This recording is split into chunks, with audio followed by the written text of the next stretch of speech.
Morning, Soul Fam, and welcome to Mira D Tarot. I'm Mira D here today with the second episode of The Road to Healing. So The Road to Healing, as I explained yesterday, is a series where we're going to work on ourselves, work on healing ourselves, work on understanding ourselves, and deprogramming ourselves. Okay? So today I'm working with the Shaman Burke deck, which is my oldest deck of cards and old and faithful ally. And I'm going to pull a card to go ahead and get us started today. So today, what I really want to talk about is, firstly, I hope everybody's exercises went well yesterday.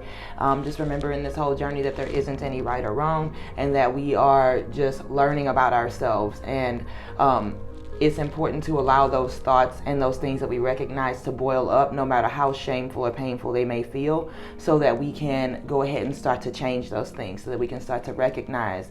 As I talked about yesterday, if you want to go back and check that video out, episode 1, I talked a lot about how our subconscious programming is stuff that we are unaware of. It's unconscious. It's our automated behavior. And so in order for us to be able to correct this behavior, or to be able to fix this behavior, or to be able to reprogram ourselves into living as our true selves, we have to first recognize what the programming is and what this pattern is.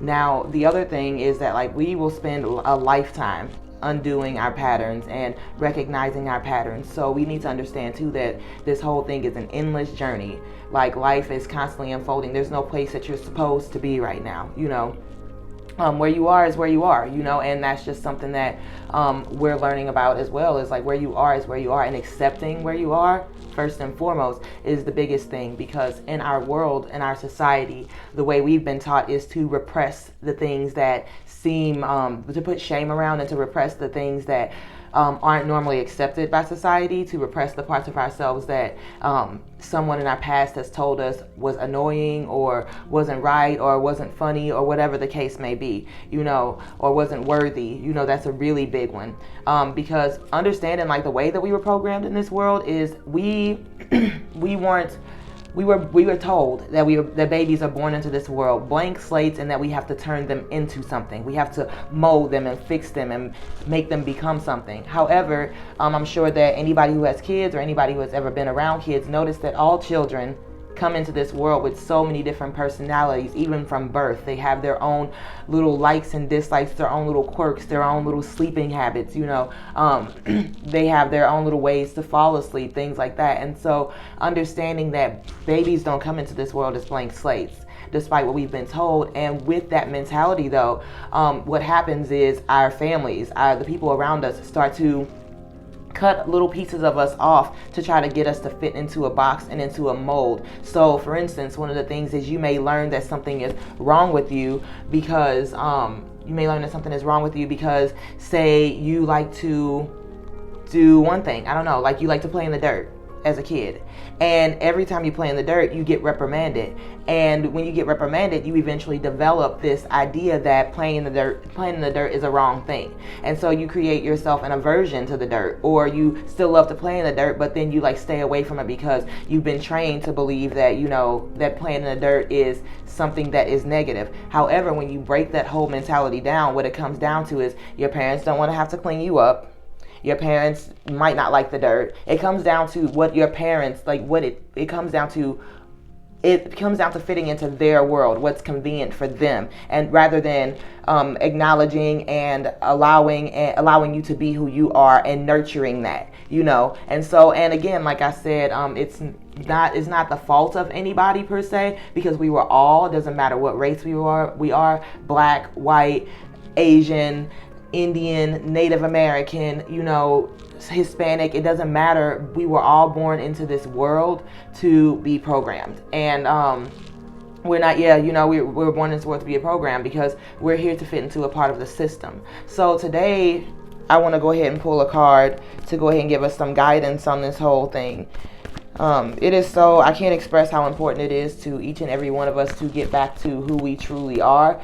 And so that's this whole journey, is we've been looking outside of ourselves, thinking that what we're looking for is this career, or what we're looking for is this person, and what we're looking for is all of this other stuff. But what it really comes down to is what we're looking for is ourselves. What we're looking for is that person on the inside that's been pushed down, unheard, and that's screaming to get out. Because whatever it is, that each person, firstly, every person here, and I know it sounds cliche, but every person here has a purpose. And do you know how many things had to happen? How many conditions are happening every single moment for you to be here, for you to be right here where you are?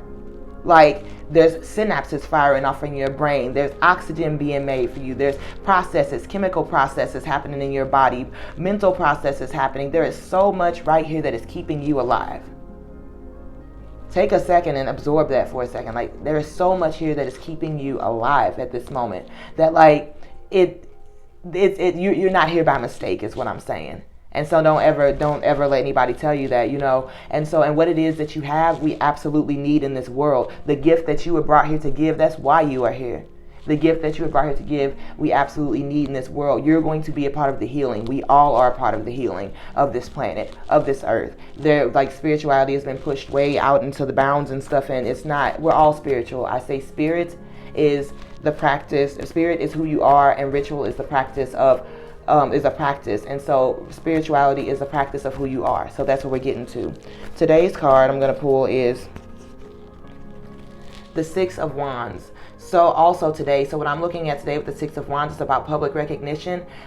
It will be asking people around you about certain things or habits or patterns that you have. So because a lot of times we can't, because our patterns are subconscious, sometimes we can't quite see all of the things that we're doing, the ways that we're affecting people. So maybe asking a couple close friends or family members that you really trust today about a couple of habits that you might have or things that they notice that you do often. So yesterday's exercise was all about looking at ourselves and observing our own habits. And today we're going to take that a step further by asking other people about habits or things that we may not recognize. And it doesn't matter. They can be good habits or bad habits, but they're all just habits, and they're just things that we picked up, whether it was to be a defense mechanism against something that happened in our past, or whether it's something that we learned it was a learned behavior, or whatever it is, or whether it's something that's naturally us that happens too. So we're here to discern this and to break this down and to learn which of these patterns are our own and which of these things are coming from other places. So today's exercise again is to ask somebody. Ask a couple people and get your journal out and write down these things as well.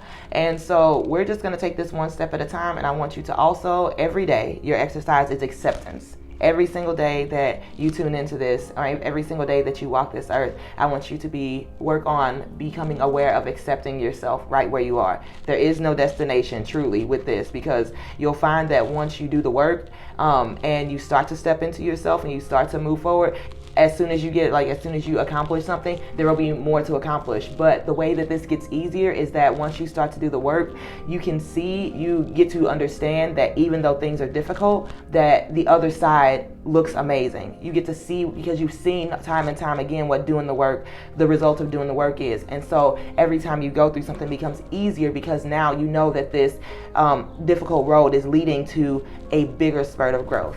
All right, that's what I have for y'all today. I hope everybody has a wonderful and amazing day. I hope everybody is staying safe out there, and I will see y'all tomorrow. Until then, peace.